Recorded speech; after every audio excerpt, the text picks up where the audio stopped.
So it's a real regime almost. Oh, hell no. They're talking about me. All I needed was one ball. The science of training.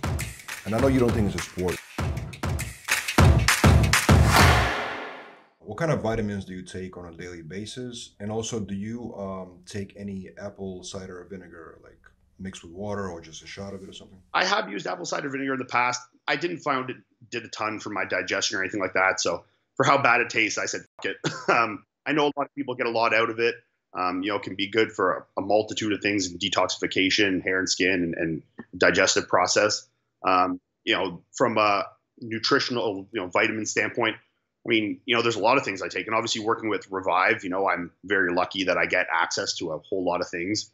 But I think the biggest things for everyone to be taking, your omega-3s, your vitamin K2 and D3, like a good greens product or a good multivitamin, these things can go a long way.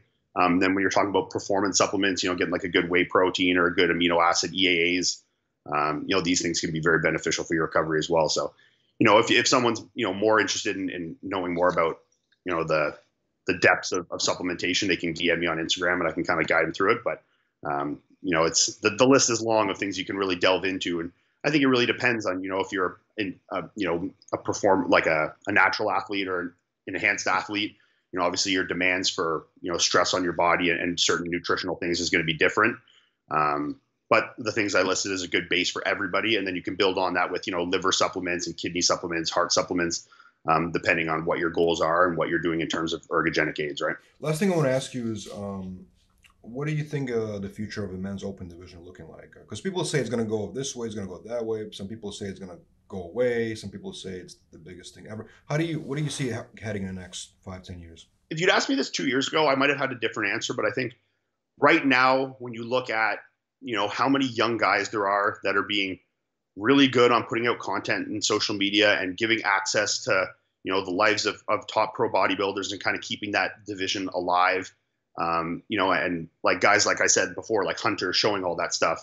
And I think there's so many promising young athletes, like we just talked about, like guys like me and Nick, Hunter, Akeem, Nathan, James Hollingshead, guys that are in their early 30s that are so promising, that are also so good at talking to their fans and so good at putting good information out there.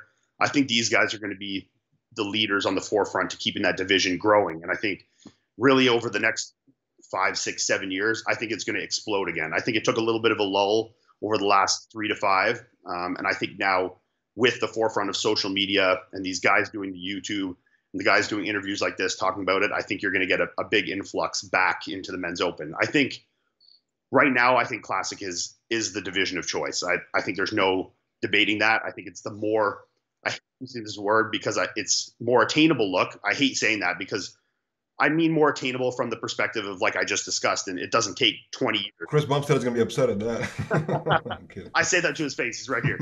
But I mean attainable in terms of the time. I think it doesn't take you 20 years necessarily. I think it's also a look that's very appealing to a lot more guys. You're getting the muscularity a little more than the men's physique and guys that get to have, big muscular legs and train like bodybuilders. But, you don't need to push the food as high.